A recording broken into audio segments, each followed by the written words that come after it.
नमस्कार, बहुत स्वागत हमारे तमाम दर्शकों का एक बार फिर इस खास कार्यक्रम दिल से में। आज हमारे साथ एक ऐसा शायर, एक ऐसा कवि है जो मंच पर किसी परिचय का मोहताज नहीं। मध्य प्रदेश से निकलकर राष्ट्रीय अंतर्राष्ट्रीय मंचों पर अपने नाम की प्रभा बिखेरने वाले शशिकांत यादव जी हमारे साथ हैं। बहुत स्वागत करता हूं शशिकांत जी आपका। नमस्कार, मैं भी आपका हार्दिक अभिनंदन करता हूं न्यूज़ 24 के श्रोताओं का और दिल से सुनने वाले सभी श्रोताओं का। तो शशिकांत यादव जी के बारे में मैं बता दूं दर्शकों को कि अगर कोई लाइव कवि सम्मेलन सुनता रहा होगा तो ये वो चेहरा है, चाहे वो आप यूट्यूब पर सुनिए, सोशल मीडिया पर सुनिए या लाइव सुनिए, ये वो चेहरा है जो ज्यादातर मंच संचालन करता नजर आता है। जब कविताओं की स्थिति डावाडोल होती है तो उन्हें बखूबी संभाल लेता है। हर रस में, हर मूड में, हर तरीके से, हर स्थिति में कैसे मंचों का संचालन करना है, इनसे बेहतर कोई नहीं जानता। और जब ये देश प्रेम की कविता लिखते हैं, हास्य की कविता लिखते हैं, तो फिर ठहाके होते हैं या आंखों में आंसू होते हैं या दिल में देश प्रेम की भावना होती है। शशिकांत जी के लिए आपको बता दूं कि लाल किले के कवि सम्मेलन का ये संचालन कर चुके हैं, जो कि राष्ट्रीय गौरव माना जाता है कवि सम्मेलन की दुनिया में। 12 साल की उम्र से बाल कवि के तौर पर कविताएं पढ़नी इन्होंने शुरू की। मध्य प्रदेश से बिलोंग करते हैं और देवास से, वहां से माँ चामुंडा की देवी से आते हैं, उनके आशीर्वाद के साथ आगे बढ़ रहे हैं। और अगर मैं सम्मान की बात करूं तो स्वर मिला सम्मान मिला, विक्रमादित्य सम्मान मिला, निराला सम्मान और बहुत सारे सम्मान मिले हैं। जाने जाते हैं अपने देश प्रेम की कविताओं के लिए, बहुत खूबसूरत छंदों के लिए, हास्य की जो पंक्तियां हैं उनके लिए। तो आज शुरुआत में आपके उस कलर से करना चाहूंगा जो पूरे देश में विख्यात है शशिकांत जी के नाम से, दिल में हिंदुस्तान, जो आपकी कविता है। Please Shashikant ji. न्यूज़ 24 के सभी श्रोताओं को और दिल से सुनने वाले श्रोताओं को मैं प्रणाम करते हुए, जहाँ से बात आपने शुरू की है भाई साहब, मैं वहीं से अपनी यात्रा शुरू करता हूँ। सुनेगा कि हिंदू हो तो हिंदू रहो, जय जय श्री राम कहो, मन की भावनाओं का सम्मान होना चाहिए। हो मुसलमान दो अजान गूंजे आसमान, वतन परस्ती का मिजान होना चाहिए। वो सिख पंथी हो तो गुरु ग्रंथ को करो प्रणाम, गोविंद सिंह सी राष्ट्रभक्ति शान होनी चाहिए। और वतन की आन बान शान पे कोई आँच हो तो दिल में सबसे पहले हिंदुस्तान होना चाहिए। वतन की आन बान शान पे कोई आँच हो तो।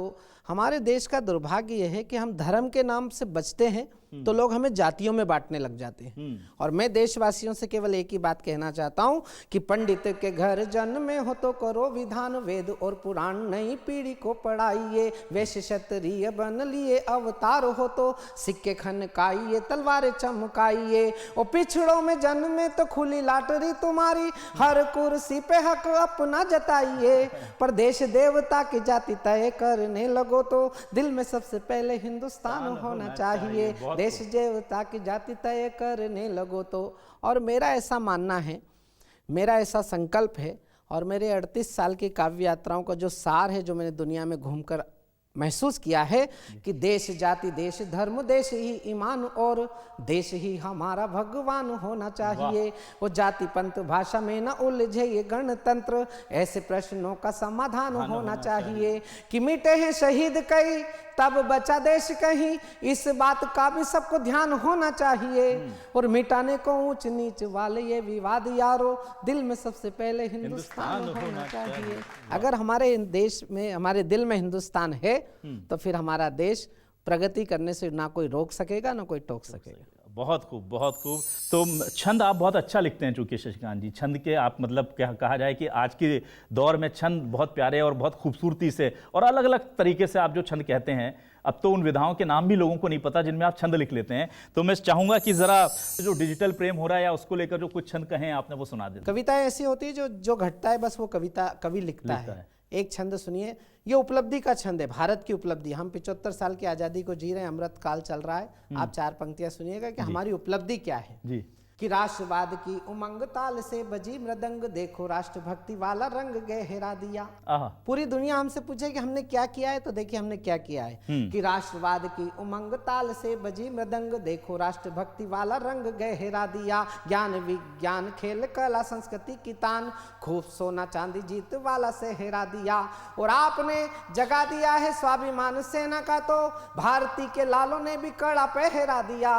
वो लाल चौक से मिली थी हम को चुनौती कभी, देखो घर घर पे तिरंगा फहरा दिया। लाल चौक से मिली थी हमको चुनौती कभी। और इससे बड़ी उपलब्धि आपने न्यूज़ 24 पर पूरा एपिसोड किया था, मैंने बहुत ध्यान से देखा था। देखिए मैंने उसे कविता में कैसे बनाया है कि झाड़ फूक जादू टोना वाला देश मानते थे, देखो हमने दुनिया का गर्दा झाड़ दिया है। और वो कल फार लोकल का मंत्र साधा ऐसा कि अब चीनी चपटों का हुलिया बिगाड़ दिया है। वो जागी थी भवानी मेरे भारत की दुर्गा, तो बांग्लादेश बना तेरा नक्शा फाड़ दिया है। वो चांद और सितारे झंडे छाप इतराने वालों, देखो हमने चांद पे ही झंडा गाड़ दिया है। चांद और सितारे झंडा छाप। और डिजिटल की जहाँ तक बातचीत है, आजकल हमारे हर व्यक्तिगत व्यवहार में डिजिटल हो गया है और नई सरकारें आई तब से युग परिवर्तन हुआ। हम चिट्ठी के ज़माने के शुरू हुए कवि हैं, टेलीफोन तक आए, मोबाइल तक आए और अब सारी चीज़ें डिजिटल हो गई है, सारा चीज़ ऑनलाइन हो गई है। मैंने प्रेम को ऑनलाइन करने की कोशिश की, देखिए आपको आनंद आएगा कि मंडे को मन चला और मन चली का मेल हुआ, ट्यूसडे को ट्यूनिंग में हुई तकरार है। कि मंडे को मन चला और मन चली का मेल हुआ, ट्यूसडे को ट्यूनिंग में हुई तकरार है। वेनसडे को चैटिंग हुई, थर्सडे को डेटिंग हुई, फ्राइडे को माल संस्कृति में खोया प्यार है। और ना ही कोई नैन लड़े, ना ही प्रेम पत्र पढ़े, ना ही इजहार इकरार इनकार है। और सैटरडे को रेकिंग हुई, संडे को ब्रेकिंग हुई, वीकेंड की क्लोजिंग में खत्म हुआ प्यार। क्या बात है, पूरा एक सप्ताह में आपने जो पूरा प्यार। और अगर ये प्यार सफल हो जाए और शादी हो जाए तो आजकल पति पत्नी के बीच में संवाद कैसे होते हैं, हालांकि वो तो हमारे यहाँ भी वैसे ही होते हैं, सबके घरों में होते हैं, लेकिन उसका आनंद लीजिए। हमारे हिंदुस्तान में परिवारों में जो आनंद होता है वो परिवार से ही प्रेषित होता है। मैंने पति पत्नी के संवाद से एक आनंद का क्षण निकाला है कि पति बोला पत्नी से, प्राण प्यारी समझाता, जिंदगी को मेरी तूने पतझार किया है। शिकायत कर रहा है पति, दो पंक्ति में पति की शिकायत है, फिर दो पंक्ति में पत्नी का जवाब है। जवाब ऐसा दिया उसने कि फिर पति लाजवाब हो गया कि पति बोला पत्नी से, प्राण प्यारी समझाता, जिंदगी को मेरी तूने बंटा ढार किया है। मैं तो रस रंग की बहार समझाता गोरी, जिंदगी को मेरी तूने झार किया है। तो ताव खा के बोली मेरी तन्वी ना छेड़ छेड़, झनकार को ही तूने तार तार किया है। घर में जो इत उत तीन बच्चे खेल रहे, इनको क्या विश्व बैंक से उधार लिया। बहुत बढ़िया, ये प्यार का प्रमाण है ये। हाँ, लेकिन फिर भी मेरा ऐसा मानना है, आज आपके बहुत बड़े चैनल पे बात कह रहा हूँ, हिंदुस्तान के लोकतंत्र में अगर किसी ने तरक्की की है तो हमारी आधी आबादी ने जो तरक्की की है, बिल्कुल मैंने उसको एक छंद विधान में बांधा है। अब मैं उसके लालित्य पर, उसके गढ़न पर आपका ध्यान चाहता हूँ। ये बड़ा खूबसूरत है आपका ध्यान चाहता हूँ। इंदिरा ने दुनिया से लोहा मनवाया है, वाह, कि कौन कहता है नारी भारत में अबला है। इंदिरा ने दुनिया से लोहा मनवाया है, माया ने मुलायम और उमा जी ने दिग्गिराजा, सुषमा जी ने दुनिया में फिर झंडा फहराया है। अशोक जी वसुंधरा के कारण है, सोनिया ने मनमोहन से देश चलवाया है। अच्छे अच्छे पहलवान पति भी न बन सके, द्रौपदी ने राष्ट्रपति बन के दिखाया है। अच्छे अच्छे पहलवान पति भी न बन सके, द्रौपदी ने राष्ट्रपति बन के दिखाया है। और एक मैंने हास्य का छंद लिखा है, हास्य इशारा करता है और इशारे से जो व्यंग पैदा होता है वो आप तक पहुंचे कि सारे पति आज से ये तय करके ये जाना, इनके हुक्म तुम्हें सदा ही बजाना है। सुन लीजिए नारी ये सदा सुनना क्या, तो हम अनुसरण भी करते हैं। मैं एक अनुभवी शायर बोल रहा है, सुनना पड़ेगा सबको जी। अनुभवी शायर भी और अनुभवी पति भी। मैं ऐसे ऐसे परिवारों को जानता हूँ, एक पति पत्नी आपस में झगड़ा कर रहे थे तो पत्नी ने कहा अगर मैं गलती कर रही हूँ तो भगवान मुझे अभी विधवा कर दे, और अगर आप गलती कर रहे हो तो भगवान अभी आपको उठा ले। बेचारे पति को बहुत देर बाद पता लगा कि दोनों कंडीशन में हार मेरे ही फोटो पे टंगेगा। तब मैं आपको सुना रहा हूँ कि सारे पति आज से ये तय करके ये जाना, इनके हुक्म तुम्हें सदा ही बजाना है। नारी ये प्रधान सारा देश होने जा रहा है, प्रीत वाले गीत तुम्हें इनके ही गाना है। और दिन को ये कभी कभी रात कहने लगे तो आपको तुरंत तारे गिन के बताना है। और दो पल की देरी यदि की अगर तो समझो कि घर में भी बेलन वाला शासन लगवाना है। दो पल की देरी यदि, लेकिन फिर भी अभिलाष जी, मैं इस बात से इत्तेफाक रखता हूँ, मानता भी हूँ कि हिंदुस्तान में नारी को शक्ति क्यों कहा गया है। देखिए मैं कारण बताता हूँ, आप भी शायद सहमत हो जाएंगे मेरे से जी। कि भारतीय नारी जब त्रिशिला बनी है तब दुनिया को महावीर नाम मिल पाता है। वाह। कि भारतीय नारी जब त्रिशिला बनी है तब दुनिया को महावीर नाम मिल पाता है। जीजा माता शौर्य संस्कार के जगाती हैं तो शिवाजी को राष्ट्रीय स्वाभिमान मिल पाता है। और देव की यशोदा जो दुलारती हैं कान्हा को तो दुनिया को प्यारा ब्रज धाम मिल पाता है। और केकई कौशल्या तपती हैं जब तपस्या में तो दुनिया को पूजने को राम मिल पाता है। वाह वाह वाह, क्या बात है, बहुत खूबसूरत ढंग से आपने पेश किया। और वाकई में आधी आबादी के सम्मान में जो आपने पंक्तियां कही हैं बहुत अच्छी हैं। मैं आपसे अब सुनना चाहूँगा तिरंगा अभियान को लेकर के। मैं देख रहा था तिरंगे की शान में आपने कुछ छंद लिखे, कविताएं, गीत लिखे, वो जरा हमारे दर्शकों को सुनाइए। अक्षत कुमकुम राष्ट्रभक्ति श्रद्धा के भाव जगाना है, नवयुग की नव पीढ़ी में नव चेतन भाव जगाना है। हमको तुमको सबको अपना अपना फर्ज निभाना है, हमको तुमको सबको अपना अपना फर्ज निभाना है।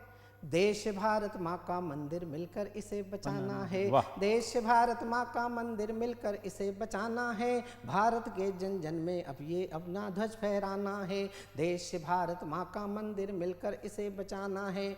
एक दर्शन प्रस्तुत कर रहा हूँ, एक विचार प्रस्तुत कर रहा हूँ कि पूरी दुनिया में भारत जिसने धरती को माँ माना, पूरी दुनिया के एटलस में कोई ऐसा देश नहीं है जो अपनी धरती को माँ कहता है। केवल हम हैं जो अपनी धरती को माँ कहते हैं। फिर माँ कहते हैं तो फिर माँ के बेटों 140 करोड़ बेटों को मैं ये छंद समर्पित कर रहा हूँ कि पूरी दुनिया में भारत जिसने धरती को माँ माना, जन्मभूमि की गौरव गरिमा को है मन से पहचाना। चंदन है हर रचकण जिसका देव भूमि की है थाती, स्वाभिमान को अर्पित है वो बलिदानी हल्दी घाटी। तेरा मेरा क्या है भारत माँ सबकी ही माता है, तेरा मेरा क्या है भारत माँ सबकी ही माता है। दुनिया के रिश्तों से ऊंचा माँ बेटों का नाता है, दुनिया के रिश्तों से ऊंचा माँ बेटों का नाता है। भारत माँ के हर बेटे को दूध का कर्ज चुकाना है, भारत माँ के हर बेटे को दूध का कर्ज चुकाना है। देश भारत माँ का मंदिर मिलकर इसे बचाना है, देश भारत माँ का मंदिर मिलकर इसे बचाना है। मेरे लिए और मेरे देशवासियों के लिए धर्म क्या है मैं बताने की कोशिश कर रहा हूं कि अगर मदीने नहीं गए तो खुदा न हमसे रूठेगा, अगर मदीने नहीं गए तो खुदा न हमसे रूठेगा। अमरनाथ भी ना पहुंचे तो शिव शंकर ना छूटेगा, अगर मदीने नहीं गए तो खुदा न हमसे रूठेगा। अमरनाथ भी ना पहुंचे तो शिव शंकर ना छूटेगा। वतन परस्ती नहीं तो मेरी पूजा का कोई मोल नहीं, वंदे मातरम के बिन सजदे इबादत का कोई मोल नहीं। देश धर्म से बढ़कर कोई दीन ईमान नहीं होता, देश धर्म से बढ़कर कोई दीन ईमान नहीं होता। माँ से बढ़कर कोई खुदा कोई भगवान नहीं होता, माँ से बढ़कर कोई खुदा कोई भगवान नहीं होता। भारत के जन जन के मन में मूरत एक बसाना है, देश भारत माँ का मंदिर मिलकर इसे बचाना है, देश भारत माँ का मंदिर मिलकर इसे बचाना है। और ये सब स्थितियां क्यों बनी, मैंने उसके कारण पर थोड़ी सी अपनी सूक्ष्म दृष्टि डाली। मैं विद्यार्थी हूँ तो मुझे ऐसा लगा कि हमने शायद अपने इतिहास से प्रेरणा नहीं ली, अपने महापुरुषों को ढंग से पढ़ा नहीं। हमारे देश में ऐसी ऐसी वीरांगनाएं हुई जिन्होंने आज़ादी की आग थी जो अंतस में जाग उठी ज्वाला, जागी देश की जवानी थी, पीठ पे बंधा था लाल, शौर्य से सजाता भाल, भाल देश का न झुके बात की दीवानी थी। मान सम्मान स्वाभिमान को मिली चुनौती, चुनौती स्वीकारी नारी शक्ति की रवानी थी। दांत में लगाम दोनों हाथ तलवार थामे, ऐसा लगा रानी स्वयं चंडिका भुकाने। क्या बात। हाँ, मैंने ऐसे महापुरुषों के चरित्र नई पीढ़ी को नहीं पढ़ा है, शायद इसलिए संकट पैदा हो रहा है। मैं इस कविता का एक बहुत महत्वपूर्ण छंद सुना रहा हूँ कि इतनी गलती की कि हम अपना इतिहास ही भूल गए, इतनी गलती की कि हम अपना इतिहास ही भूल गए। त्याग तपस्वी बलिदानी भौतिक परिहास में झूल गए, हम भूल गए हैं बंदा बैरागी की अमर कहानी को, राजगुरु सुखदेव भगत सिंह फांसी चढ़ी जवानी को। हम भूले हैं गुरु गोविंद के बेटों की कुर्बानी को, हम भूले हैं गुरु गोविंद के बेटों की कुर्बानी को।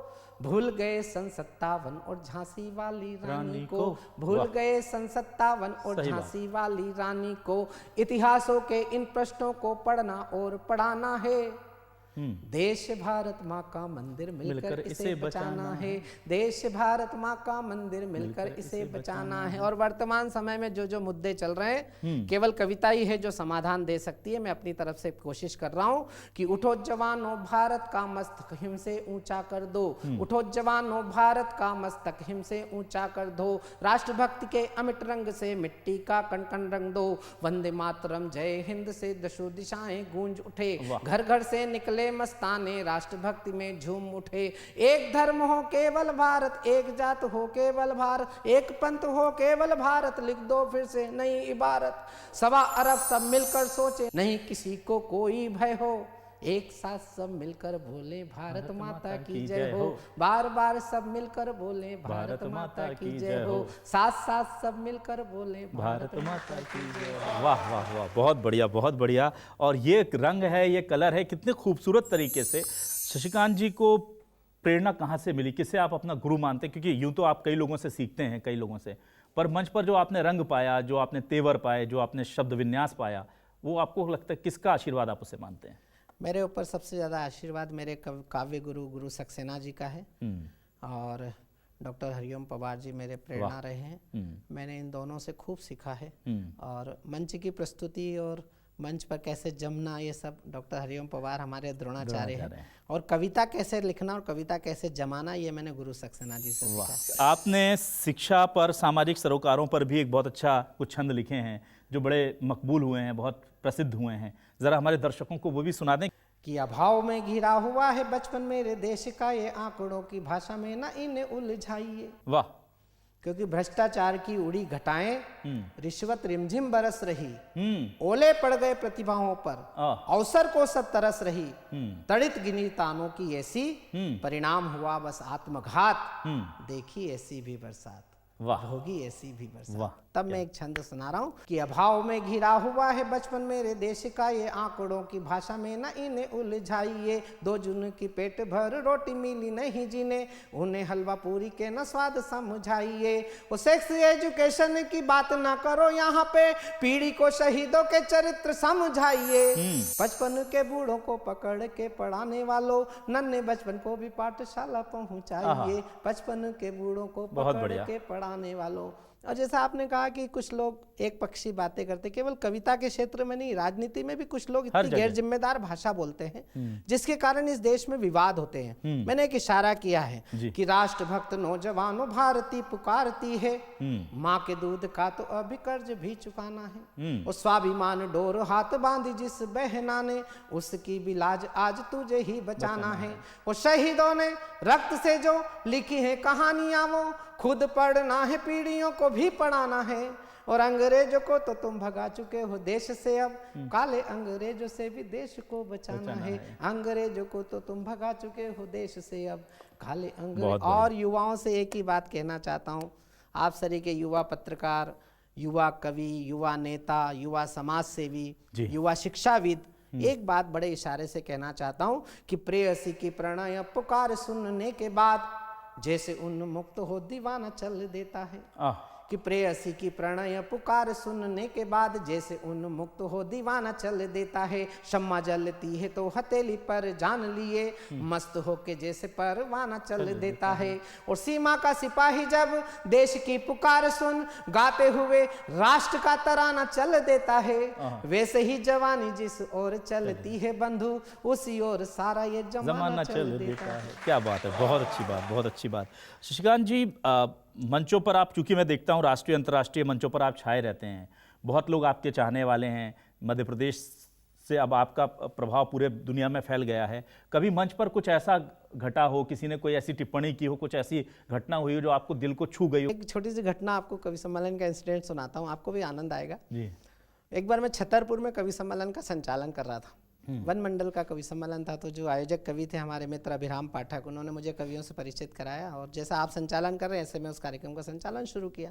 उसमें से एक कवि ऐसे थे जिनको मैं नहीं जानता था, तो उन्होंने बड़ा उनका लंबा चौड़ा परिचय कराया। बहुत बड़े शायर हैं, कवि हैं, और फलानी जगह से आए हैं। मैं भी प्रभाव में आ गया, बड़ी विराट पर्सनालिटी थी। कवि सम्मेलन शुरू हुआ, मैंने 2-3 कवियों को पढ़वाया। चौथे नंबर पर मैंने उनका नंबर लगाया, बड़े सम्मान के साथ उन्होंने काव्य पाठ शुरू किया और पहला शेर पढ़ा तो मेरे मुंह से बेसाख्ता वाह निकली। जैसे मैंने पढ़ा था, अभी आपने कहा वाह वाह, तो जैसे मैंने वाह किया तो श्रोताओं में से एक श्रोता उछला एकदम और मंच पे आ गया और कविता पढ़ने वाले कवि और संचालक के बीच में खड़ा होकर मेरी तरफ यूं करके बोला कि शशिकांत जी क्या चल रहा है। मैंने कहा क्या हो गया? बोले ये फलाने शायर के शेर पढ़ रहा और आप वाह वाह कर रहे हो। तो मैंने कहा कि मैंने फिर उसको ऐसे अलग हटाया। मैंने कहा ये भैया तू या तो अपनी पढ़ वरना उसकी पढ़ जिसको इसको पता नहीं हो। अच्छा, ये भी हो जाता है। तो ये हमारे साथ, तो हम ये जो लोग चुटकुले सुनाते हैं ना, ये हम लोग गढ़ते हैं। एक इंसिडेंट में देखो आपको सुनाता हूँ, बहुत रोचक है। अब तो भगवान प्रदीप चौबे जी हमारे बीच नहीं है।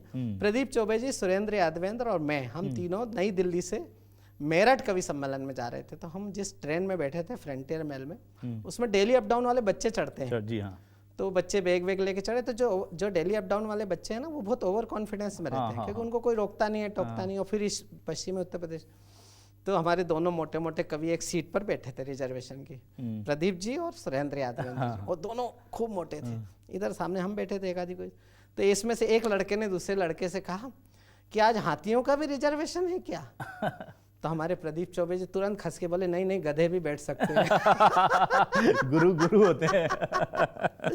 नहीं, बिल्कुल तो अच्छी बात है। प्रत्युन्नति है, यही कविता है, यही वन लाइनर है। हाँ। और ऐसे ही देखिए, ऐसे इन चुटकुलों का सब जन्म होता है जो लोग टीवी चैनलों पर सुनाते हैं। और ये हास्य बहुत मिस करते हैं हम लोग, क्योंकि ये साफ सुथरा हास्य है। यह हास्य बहुत तब होगा जब आप स्वाभाविक रहेंगे। देखिए मैं वही बात कह रहा हूँ, हमारे कवियों के जीवन में स्वाभाविकता समाप्त होती जा रही है। हम आर्टिफिशियलनेस को बहुत पहले से ओढ़ चुके हैं। जो एआई का जो संकट अब पैदा होने वाला है, हमारे कवियों ने बहुत पहले ही ओढ़ लिया था, इसलिए ये सारी चीजें विकृति आ रही है। आज भी आप जिन स्वाभाविक कवियों से मिलोगे तो आपको ऐसा लगेगा कि मैं आज चार्ज हुआ हूं, मुझे कुछ बिल्कुल बिल्कुल वो वाइब्स मिलती हैं पॉजिटिव। बिल्कुल। अब मैं जाते जाते आपसे चाहूंगा कि आप मुझे, अगर जिंदगी जो आंसुओं से आसमां तक बह रही जिंदगी जो है, जो गीत अगर मैं कहूं कि one of the most favourite है शशिकांत जी का, मेरी तरफ से अगर मैं कहूं तो मेरे फरमाइश पे दर्शकों को जरा सुना दें। जरूर सुना देता हूँ। और वो मेरा इस समय लोकप्रियता का गीत है जी। वो मैंने जीवन पर लिखा है। जीवन में कुछ क्षण ऐसे आते हैं, हम जो सार्वजनिक जीवन जीने वाले लोग हैं, उनका व्यक्तिगत जीवन जनता को पता नहीं होता है।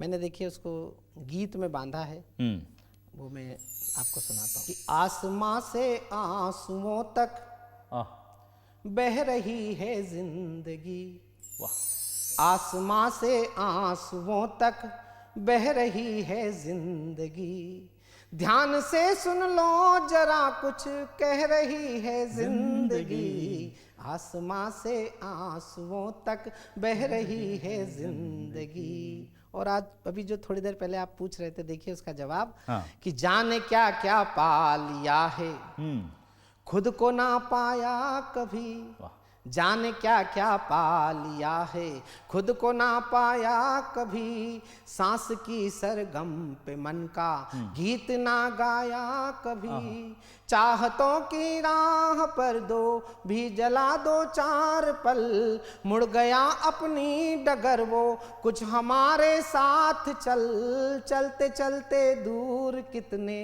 आ गए खुद से निकल, बेखुदी के जंगलों को, बेखुदी के जंगलों को सह रही है जिंदगी, बेखुदी के जंगलों को सह रही है जिंदगी, ध्यान से सुन लो जरा कुछ कह रही है जिंदगी, आसमां से आंसुओं तक बह रही है जिंदगी, जो हमारा था हमारा हो के कितने दिन रहा, जो हमारा था हमारा हो के कितने दिन रहा, सांस गिनती की बची तू जाने क्या क्या गिन रहा, जिंदगी का सार गति है ध्यान से चलना हमें, तम के बादल को हरा कर दीप सा जलना हमें, व्यर्थ के संताप छोड़ो, व्यर्थ के संताप छोड़ो, प्यार में ढलना हमें,